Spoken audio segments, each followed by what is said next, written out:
Il est temps de parler culture sur France 24 et aujourd'hui en compagnie de l'auteur Amande Esters. Bonjour. Bonjour. Merci beaucoup d'être là. Alors dans quelques instants, on va parler de votre actualité très dense, de la parution de votre nouveau livre, Les érections américaines, à l'adaptation française de la comédie musicale tirée du best-seller 50 nuances de Grey.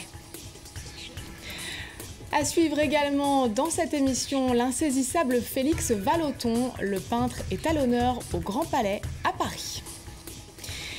Enfin, un immeuble de 9 étages devient un musée consacré au street art, mais attention, c'est éphémère. Et donc Amande Esters, on va commencer avec votre 8e roman qui est aussi un essai, c'est entre la fiction et l'essai, vous l'avez baptisé Les érections américaines. Vous êtes en fait parti d'un fait divers terrible, la tuerie du 14 décembre 2012 à l'école élémentaire de Sandy Hook où Adam Lanza a tué 27 personnes dont de nombreux enfants. Vous le décrivez, je crois vous-même, comme un livre à part dans votre carrière d'écrivain. C'est la première fois, je crois, que vous écrivez une fiction à partir d'un personnage qui a réellement existé. Qu'est-ce qui vous a fasciné et d'où est né ce livre ? Le livre est d'abord né d'un choc de maman, d'être humain. Je suis devant les infos, je vois ce qui se passe et je me dis, moi qui ai toujours rêvé de vivre à New York, ça aurait pu être mes enfants. Je pense que comme tout le monde se dit ça ce jour-là, voilà, comment on dépose ses enfants le matin à l'école et comment dans un pays comme les États-Unis, ils sont en danger. Et puis je regarde les experts se succéder et parler des jeux vidéo qui sont effectivement en partie responsables parce qu'ils fictionnent la vie et qui créent une illusion que rien n'est réel et qu'on est surpuissant. Mais je me dis, ça ressemble quand même à une sorte de viol collectif. Pourquoi vous avez une pistolet... explication plus psychanalytique, ouais, on va dire. Le titre, c'est vrai que pourquoi le pistolet, qui est quand même un symbole phallique, ça tous les psychiatres s'accordent sur ce point. Pourquoi et il s'exprime comme ça dans cette société? Pourquoi on a du mal à s'en priver? Pourquoi les armes sont encore inscrites dans la Constitution alors qu'il y a cette succession de meurtres? C'est-à-dire que pour vous, la violence de l'Amérique d'aujourd'hui, elle s'explique justement peut-être par, vous l'expliquez très bien, par la frustration sexuelle, parce que c'est une société très, très policée, presque trop.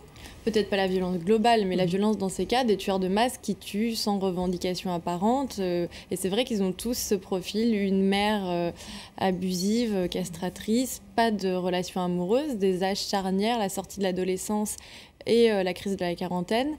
Et ce point commun d'un manque de communication, d'une impossibilité d'aimer. Et c'est vrai qu'on est dans une société où tout est codifié, où on a aux États-Unis à la fois marketé le porno, mais aussi le puritanisme. Et ce qui se passe au milieu est aussi très codifié, c'est-à-dire que pour draguer, il y a 3 rendez-vous et on sait qu'on couche au 3e.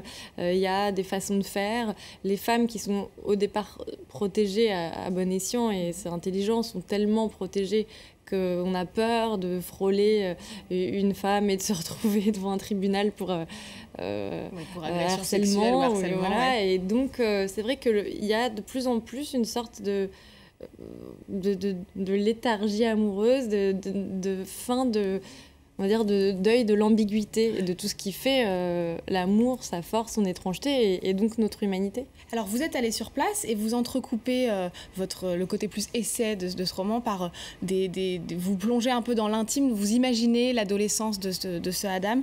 Est-ce que finalement, parce qu'en lecture, on le voit aussi parfois comme une victime de ce système, vous avez réussi à éprouver ça pour lui ?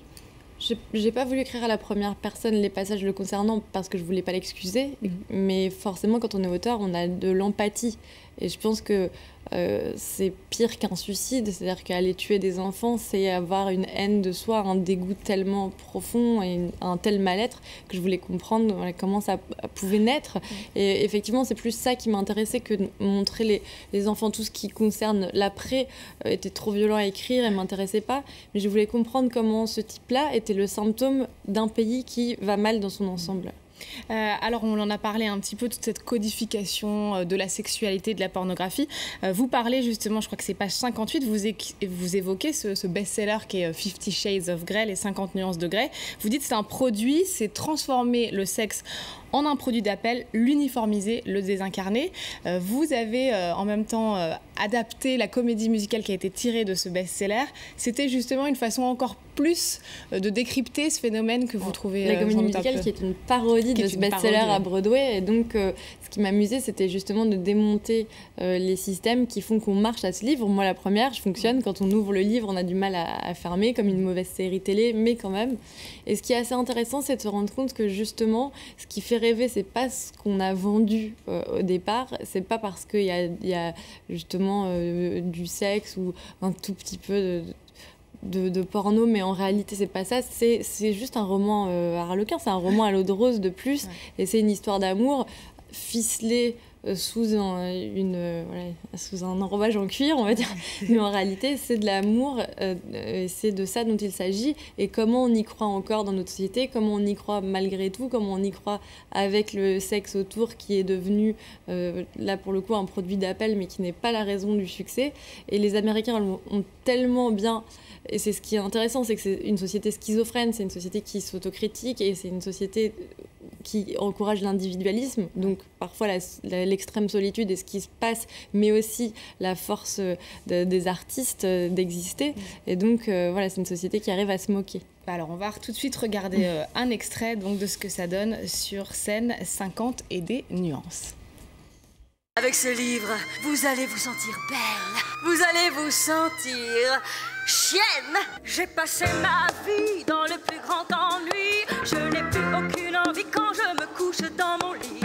Mais je crois qu'il est temps qu'une nouvelle vie commence. Je vais ouvrir les yeux et voir 50 nuances. 50 nuances, oh, il faut les sentir. 50 nuances, et pas envie d'en sortir. 50 nuances, toutes les couleurs du plaisir.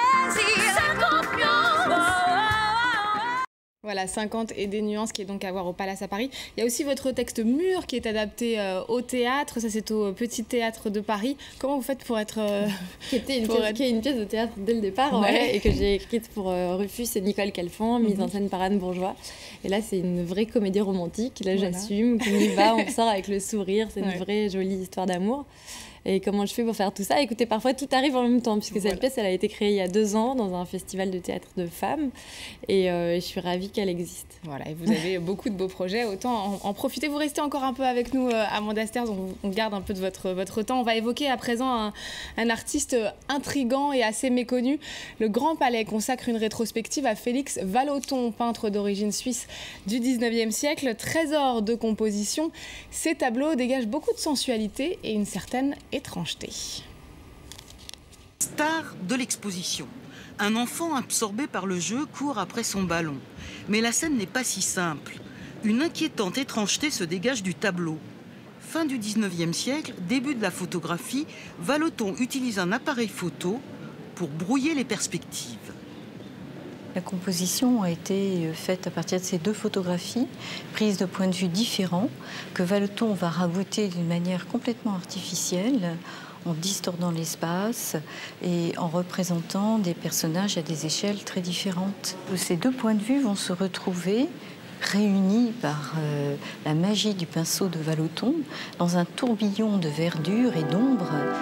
Autre énigme à résoudre pour le visiteur attentif, 2 modèles se reposent. L'une jeune, nue, sans complexe, l'autre mélancolique, lui envie sa jeunesse. Au fond, un miroir dans lequel se reflète insidieusement le portrait des parents de l'artiste. Si on regarde bien, on va voir que ce tableau coupe le visage des parents à la hauteur des yeux. Donc finalement, on peut se poser la question de savoir s'il y a un interdit ou non. La culpabilité, motif inconscient du peintre, peut être la raison pour laquelle ces femmes provocantes, fières de leur corps, ont l'air surnaturelles. Plus de 100 ans après sa mort, Vallotton émerveille, fait sourire et dérange encore. Voilà, c'est à voir donc au Grand Palais ici à Paris. Place maintenant à une expérience unique. Ça se passe dans le 13e arrondissement de la capitale. Une tour de 9 étages destinée à être démolie a été envahie par plus de 60 artistes. Pendant 7 mois, ils ont recouvert les murs de leurs œuvres qui disparaîtront donc avec le bâtiment à la fin du mois d'octobre. D'ici là, la tour 13 est ouverte au public. Visite guidée avec Julien Sauvager et Johanna Coquerel. 9 étages, 33 appartements, 105 artistes venus de 18 pays différents. Pendant 7 mois, ils ont dessiné, graffé, assemblé, détruit, afin de créer leur univers dans ces appartements abandonnés. Derrière chaque porte, une surprise. Les artistes jouent avec les codes, avec nous, avec notre quotidien réinventé. Et pour ceux qui penseraient que l'art, c'est de la merde, il suffit de se pencher à la fenêtre pour voir la foule de curieux et d'amateurs d'art qui se pressent pour venir immortaliser ces œuvres vouées à disparaître en même temps que la démolition de la tour. Là, c'est la course à l'emmagasinement, j'allais dire, pour ne rien oublier. Mais difficile de tout saisir quand chaque mur, plancher, plafond est devenu art. Donc il faut en profiter au maximum. Et c'est vraiment un art éphémère, donc... Ça va être démoli, quoi. Moi, ça me fait mal au cœur. Parce que je trouve que ça ressemble plus à un musée et qu'en plus, on n'a pas l'habitude de voir, qu'on peut venir revoir. Donc, c'est dommage. Lorsque les locataires sont progressivement expulsés de la tour en prévision de la destruction, quelques artistes les remplacent. D'abord illégalement, mais rapidement la mairie de cet arrondissement parisien officialise le squat artistique qui peut alors s'exprimer à ciel ouvert. Et puisque la tour doit et sera détruite, les artistes ont souhaité transformer cette démolition en happening géant. On va essayer de détruire la tour, mais pas n'importe comment. On va monter un espèce de scénario. Et en fait, la tour va être grignotée petit à petit, toutes les parois extérieures. Et donc, du coup, petit à petit, on va aussi avoir des images de l'intérieur. En fait, tout l'intérieur va apparaître à l'extérieur. En attendant cette démolition artistique, vous avez jusqu'à fin octobre et pas un jour de plus pour venir découvrir ce dédale. Voilà, c'est la fin de cette émission. N'oubliez pas de nous retrouver sur france24.com ainsi que sur tous nos réseaux sociaux. Merci encore à Amanda Sters d'être venue sur le plateau du Journal de la Culture. On va se quitter avec de très belles photos tirées du livre Bébé en liberté de Jacques Héripré. Il rassemble plus de 80 clichés de Brigitte Bardot pris lors d'un tournage à la fin des années 60, chacune accompagnée de légendes manuscrites de l'actrice. Merci à tous de nous avoir suivis. Je t'aime au passé,